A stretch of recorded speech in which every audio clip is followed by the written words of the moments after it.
Hello everyone, नमस्कार दोस्तों। स्वागत है आप सभी का आपके अपने YouTube channel Soni education classes में। और आज है साथियों आपकी 2 मार्च। और आज हम 2 मार्च से बनने वाले सभी मोस्ट इंपॉर्टेंट करंट अफेयर्स को देखने वाले हैं। तो चलिए एक बार हम लोग फटाफट से 1 मार्च के करंट अफेयर्स को क्विकली रिवीजन कर लेते हैं, जो कि हमने लास्ट क्लास के अंदर पढ़े थे। उसके बाद आज के क्वेश्चनों को डिस्कस करेंगे। लास्ट क्लास में दोस्तों मैंने आपको पढ़ाया था कि अभी ब्रिटेन के जो मानद नाइटहुड सम्मान है, इससे सम्मानित होने वाले पहले भारतीय कौन बने थे। तो इनका नाम था सुनील भारती मित्तल, और ये भारतीय एंटरप्राइजेस के संस्थापक तथा चेयरमैन है। किस शहर में बायो एशिया शिखर सम्मेलन 2024 का आयोजन किया गया था। तो तेलंगाना की राजधानी हैदराबाद के अंदर। अभी एक इंडेक्स जारी की गई थी जिसका नाम है वैश्विक बौद्धिक संपदा सूचकांक 2024। इसमें भारत को कौन सा स्थान मिला था। तो इस बार मिला था 42वां स्थान। और ये भी पूछता है साथियों कि ये जो इंडेक्स है ये जारी किसके द्वारा की जाती है। तो यूएस चैम्बर ऑफ कॉमर्स के द्वारा। और इसमें जो पहले स्थान पर है ये अमेरिका ही है। अभी अरुण कुमार शर्मा का 92 वर्ष की आयु में निधन हो गया है। इनका संबंध किस क्षेत्र से था। तो आर्कियोलॉजिस्ट थे ये, यानी कि पुरातत्ववेदा। पहली महिला जो मुख्य उड़ान परिचालन निरीक्षक है ये कौन बनी थी। तो श्वेता सिंह। फिर हमने पढ़ा था एक दिवस जिसका नाम है जीरो डिस्क्रिमिनेशन डे। ये हर साल कब मनाया जाता है। तो 1 मार्च को। अभी अमेरिका स्थित एक डेटा क्लाउड कंपनी थी जिसका नाम है स्नोफ्लैक। इसका भी नया सीईओ ये किसे बनाया गया था। तो ये साथियों भारतीय थे, इसलिए इंपॉर्टेंट है नाम। इनका नाम है श्रीधर रामास्वामी। 27 फरवरी को स्वयं प्लस पोर्टल ये किस मंत्रालय ने शुरू किया था। तो शिक्षा मंत्रालय ने। 1 मार्च 2024 से तभी महोत्सव ये किस राज्य या फिर केंद्र शासित प्रदेश में शुरू हुआ था। तो जम्मू कश्मीर के जम्मू के अंदर। और ये साथी 4 दिवसीय फेस्टिवल था जो कि 4 मार्च तक आयोजित किया जाएगा। फरवरी 2024 में अभी किस राज्य ने मुस्लिम विवाह और तलाक पंजीकरण अधिनियम 1935 को निरस्त कर दिया था। तो असम सरकार ने। और लास्ट क्वेश्चन मैंने आपको पढ़ाया था कि अभी इराक के बगदाद में आयोजित तीरंदाजी जो एशिया कप है 2024, इसमें भारत ने कुल कितने पदक जीते थे। तो टोटल 14 मेडल। इन 14 मेडल में से साथी 9 तो थे गोल्ड मेडल, 4 थे सिल्वर पदक और 1 था कांस्य पदक। अब आज का पहला प्रश्न देखिए। आज का पहला प्रश्न ये रहा आपके सामने। निम्नलिखित में से कौन सी यूनिवर्सिटी चौथे खेलो इंडिया यूनिवर्सिटी गेम 2023 में ये शीर्ष पर रही है या फिर ये जीता है। तो ये दोस्तों क्वेश्चन मैंने आपको पढ़ाया था कि जो चौथे खेलो इंडिया यूनिवर्सिटी गेम है ये आयोजित कहाँ पर किए गए हैं। तो असम के गुवाहाटी के अंदर। और इसमें जो शीर्ष पर रही है ये रही है चंडीगढ़ यूनिवर्सिटी। तो आंसर हो जाएगा आपको ऑप्शन नंबर सी। अब इस प्रश्न के बारे में आगे डिस्कस कर लेते हैं। इंपॉर्टेंट प्रश्न है। देखिए साथ जो खेलो इंडिया यूनिवर्सिटी गेम है 2024, पहले तो इसका आयोजन याद रखिएगा ये 19 से लेकर 29 फरवरी तक आयोजित किए गए हैं। आयोजन स्थल क्या था। तो असम का गुवाहाटी। संस्करण था इसका चौथा। और इसका मैंने आपको शुभंकर भी पढ़ाया था जो कि एक अष्टलक्ष्मी है, जो कि एक जीवंत तितली। और इसमें साथ ही कुल 20 खेल खेले गए थे। कितने एथलीट ने भाग लिया था। तो 4,500। और इसमें कितनी यूनिवर्सिटियों ने भाग लिया था। तो 200 से अधिक यूनिवर्सिटियों ने। अब बात करते हैं पदक तालिका के बारे में। तो पदक तालिका में सबसे पहले है चंडीगढ़ यूनिवर्सिटी। और ये जो साथ चंडीगढ़ यूनिवर्सिटी है इसने पहली बार खेलो इंडिया यूनिवर्सिटी गेम का खिताब जीता है। इसने इसमें टोटल 71 मेडल जीते हैं, जिसमें से 32 तो थे गोल्ड मेडल, 18 थे सिल्वर पदक और 21 थे कांस्य पदक। इसके बाद दूसरे स्थान पर रही है लवली प्रोफेशन यूनिवर्सिटी, जिसने टोटल जीते हैं 42 मेडल। 42 में से थे 20 स्वर्ण पदक, 14 थे साथ ही इसमें सिल्वर पदक और 8 थे इसमें ब्रॉन्ज मेडल। इसके बाद तीसरे स्थान पर गुरु नानक देव यूनिवर्सिटी रही है, जिसने जीते 12 तो गोल्ड मेडल, 20 जीते थे सिल्वर पदक और 19 जीते थे कांस्य पदक। यानी कि टोटल कितने जीते थे। तो 51 मेडल।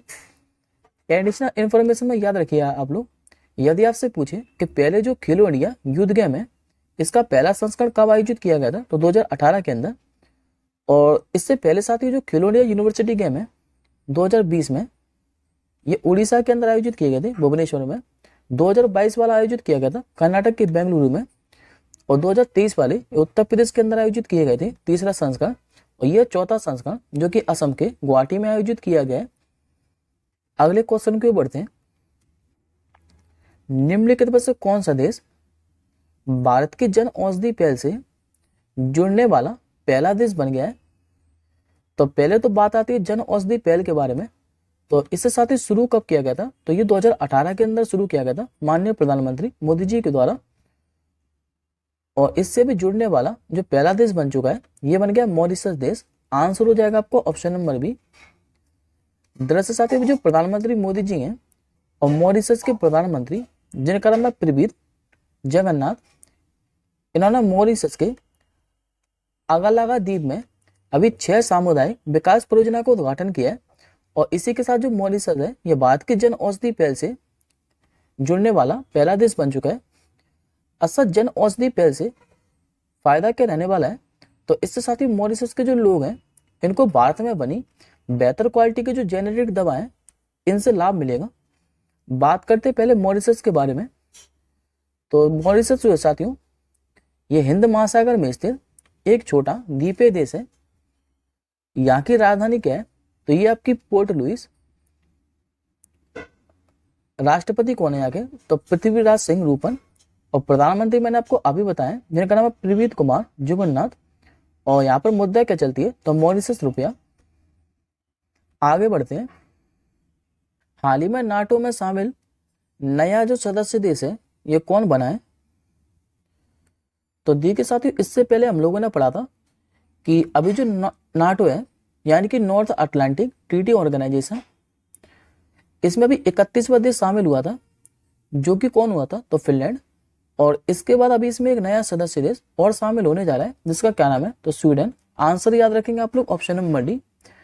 दरअसल साथ ही जो स्वीडन है इसने अपने पड़ोसी देश फिनलैंड के साथ में मई 2022 में गठबंधन में शामिल होने के लिए आवेदन किया था।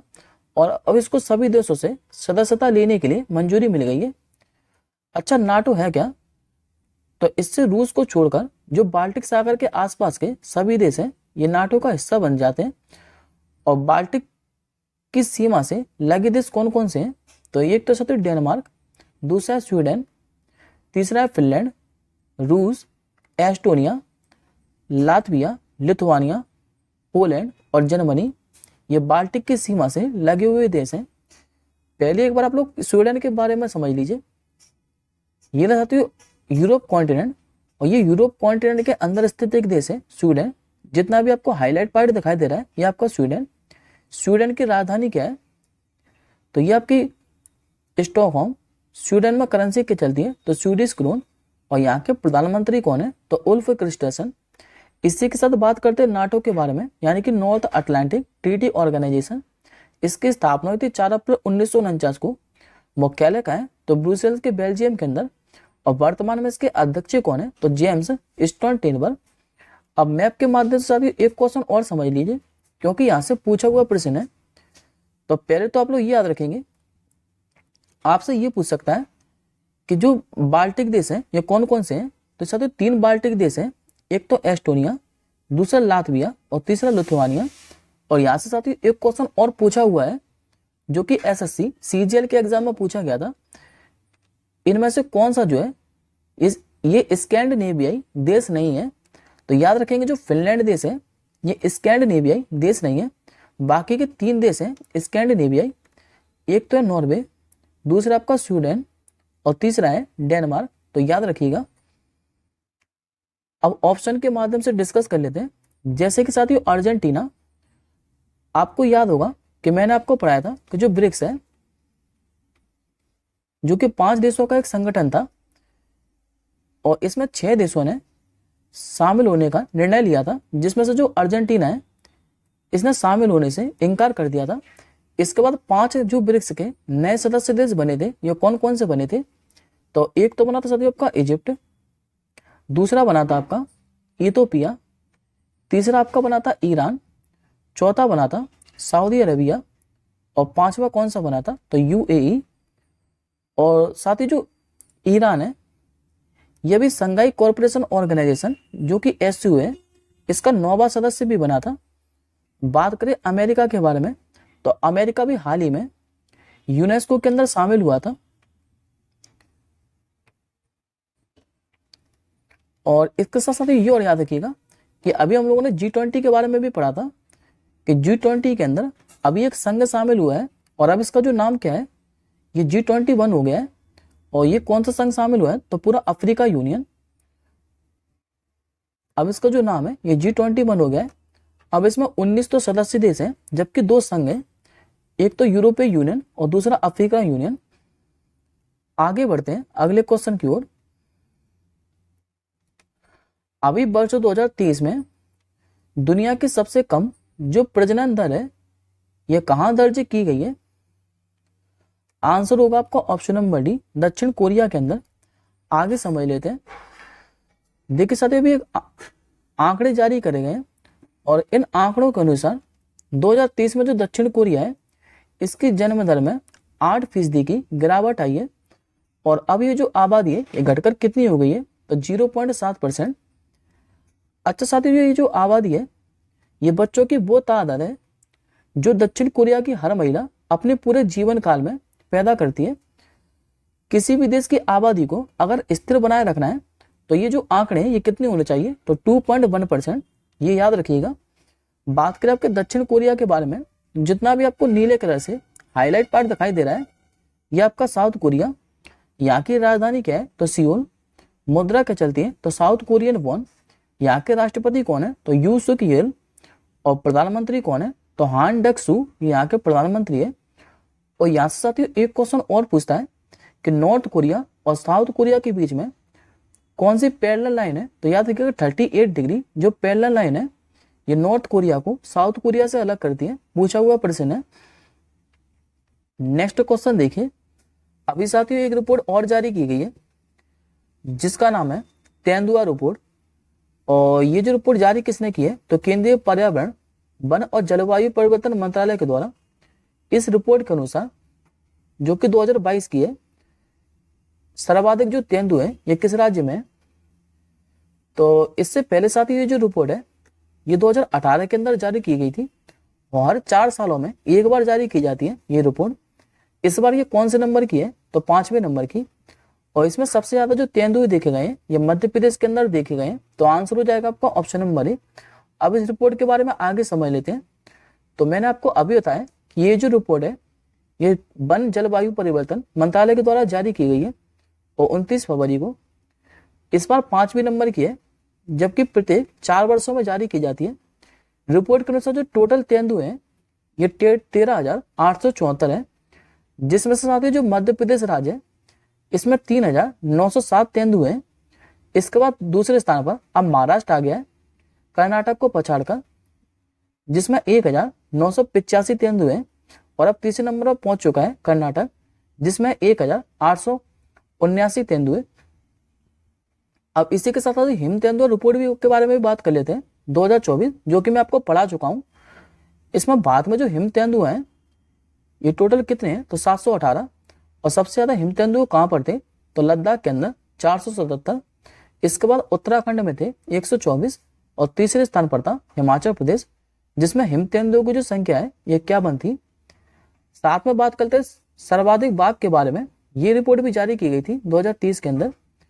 इसमें जो सर्वाधिक बाघ है ये टोटल कितने हैं, तो 3,167, जिसमें से मध्य प्रदेश था शीर्ष स्थान पर 785 बाघों के साथ। कर्नाटक था 563 बाघों के साथ दूसरे स्थान पर। और उत्तराखंड था 560 बाघों के साथ में तीसरे स्थान पर। नेक्स्ट क्वेश्चन देखिए। हाल ही में जो रिजर्व बैंक ऑफ इंडिया है इसके द्वारा 26 फरवरी से लेकर 1 मार्च तक कौन सा सप्ताह मनाया गया है? तो बात आती है साथियों रिजर्व बैंक ऑफ इंडिया के बारे में। तो सबसे पहले आप लोग याद रखेंगे कि जो रिजर्व बैंक ऑफ इंडिया है इसकी स्थापना 1935 के अंदर हुई थी। और ये भी पूछता है कि इसका राष्ट्रीयकरण कब हुआ था, तो 1949 के अंदर।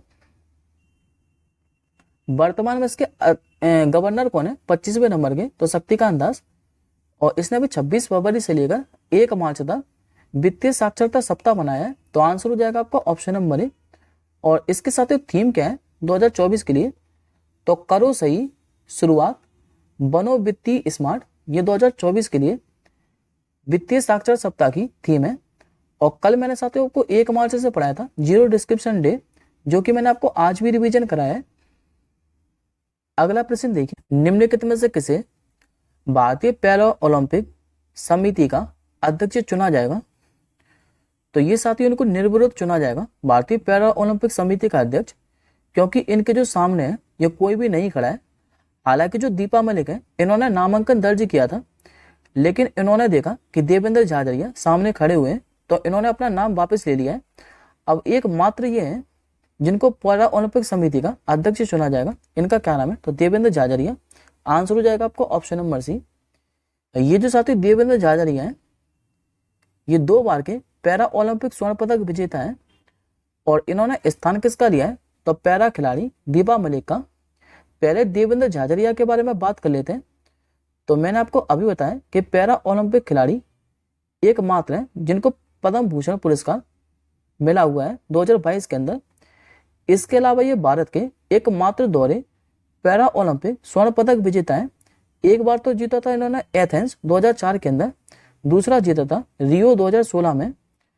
इन्हें साथ ही 2017 के अंदर खेल रत्न पुरस्कार से भी सम्मानित किया जा चुका है। और इससे पहले इनको अर्जुन पुरस्कार भी दिया गया था 2004 के अंदर, जबकि इनको पद्मश्री पुरस्कार कब दिया था? तो 2012 के अंदर। इसी के साथ साथ जो महासचिव बनेंगे पैरा ओलंपिक समिति के, ये बनेंगे जयवंत हम्बनवार। 2 उपाध्यक्ष नियुक्त किए जाएंगे, एक तो आर चंद्रशेखर और दूसरे सत्य प्रकाश सांगवान। और इसके कोषाध्यक्ष कौन चुने जाएंगे? तो सुनील प्रधान। एडिशनल इंफॉर्मेशन में आप लोग याद रखेंगे कि वर्तमान में भारतीय ओलंपिक संघ की अध्यक्ष कौन है? तो ये साथियों महान धाविका पीटी उषा। आगे बढ़ते हैं अगले क्वेश्चन की ओर। हाल ही में साथियों जो पॉल पोगबा है इनको डोपिंग टेस्ट में फेल होने के बाद 4 साल के लिए फुटबॉल से निलंबित कर दिया है। आपको ये बताना है कि इनका संबंध किस देश से है। तो ये साथियों सिर्फ बनने वाला क्वेश्चन है, खाली याद रखिएगा कि जो पॉल पोगबा है इन पर भी डोपिंग टेस्ट में फेल होने के बाद 4 साल का प्रतिबंध लगा दिया है। और ये किस देश के थे? तो फ्रांस के। आंसर हो जाएगा आपको ऑप्शन नंबर डी। पहले एक बार आप लोग इमेज में देख लीजिए, यह पॉल पोगबा जिनका संबंध फुटबॉल से है। अगला प्रश्न देखिए, हाल ही में साथियों एक पुस्तक जारी की गई है जिसका नाम है बेसिक इंस्ट्रक्चर एंड रिपब्लिक। इसके लेखक कौन है? तो साथी गोवा के राज्यपाल है जिनका क्या नाम है? तो PS श्रीधरन पिल्लई। आंसर होगा आपको ऑप्शन नंबर ए। दरअसल जो गोवा के राज्यपाल है PS श्रीधरन पिल्लई, इनके द्वारा एक पुस्तक का विमोचन किया है जिसका नाम है बेसिक स्ट्रक्चर एंड रिपब्लिक। और ये जो पुस्तक है ये केशवानंद भारती बनाम सन्यासी मामले पर आधारित है। एडिशनल इंफॉर्मेशन में कुछ पुस्तकें मैं आपको बता देता हूं जो कि अभी हाल ही में लॉन्च की गई हैं। एक तो लॉन्च की गई थी आपकी एन अनकॉमन लव, जो कि किसके द्वारा लॉन्च की गई थी? तो चित्रा बनर्जी दीवा करुणी के द्वारा। 2 पलकों की छाव में यह पुस्तक लॉन्च की गई थी डॉक्टर हेमा जोशी के द्वारा। वेलकम टू पैरासाइड ये ट्विंकल खन्ना की पुस्तक है। और गांधी ए लाइफ इन 3 कैंपेन्स ये लिखी गई थी MJ अकबर के द्वारा। नेक्स्ट क्वेश्चन देखिए, हाल ही में किसे संसद सुरक्षा का प्रमुख नियुक्त किया गया है? तो ये नियुक्त कर दिया है साथियों अभी अनुराग अग्रवाल को। आंसर हो जाएगा आपको ऑप्शन नंबर बी। ये रहे साथियों आपके सामने इमेज में अनुराग अग्रवाल। और ये असम और मेघालय कैडर के 1998 बैच के IPS अधिकारी हैं जिनको भी संसद सुरक्षा का प्रमुख नियुक्त कर दिया है। और कितने सालों के लिए? तो 3 सालों के लिए। अच्छा, इन्होंने स्थान किसका लिया है? तो इन्होंने रघुवर लाल का स्थान लिया है। आगे बढ़ते हैं, हाल ही में किस राज्य के पूर्व राज्यपाल व वरिष्ठ कांग्रेस नेता जिनका नाम है अजीत कुरैशी, इनका भी 83 साल की उम्र में निधन हो गया है। तो साथ ही 3 राज्यों के राज्यपाल रह चुके हैं, एक तो मिजोरम, दूसरा उत्तराखंड और तीसरा उत्तर प्रदेश। यानी कि आंसर होगा आपको ऑप्शन नंबर डी सभी। और इनका भी हाल ही में निधन हो गया है। ये रहे आपके सामने इमेज में अजीत कुरैशी। नेक्स्ट क्वेश्चन देखिए, हाल ही में यूनिवर्सिटी ग्रांट कमीशन यानी कि जो UGC है, इसने बिहार की किस यूनिवर्सिटी को कैटेगरी 1 का दर्जा दिया है। ये साथियों बनने वाला क्वेश्चन है, खाली याद रखिएगा कि बिहार की जो central university of south Bihar है जो कि गया के अंदर है, इसको भी यूसीसी ने कैटेगरी 1 का दर्जा दिया है। आज का आपका क्वेश्चन ऑफ द डे है कि अभी जो नेशनल सिक्योरिटी गार्ड है यानी कि एनएसजी, इसका नया महानिदेशक ये किसे नियुक्त किया गया था? इस प्रश्न का आंसर आप लोग कमेंट बॉक्स के अंदर कीजिएगा। और दोस्तों अगर आपको वीडियो पसंद आए तो वीडियो पे एक लाइक और एक शेयर करना मत भूलिएगा। हम जल्दी मिलेंगे अगली क्लास के साथ ही, तब तक के लिए जय हिंद, वंदे मातरम।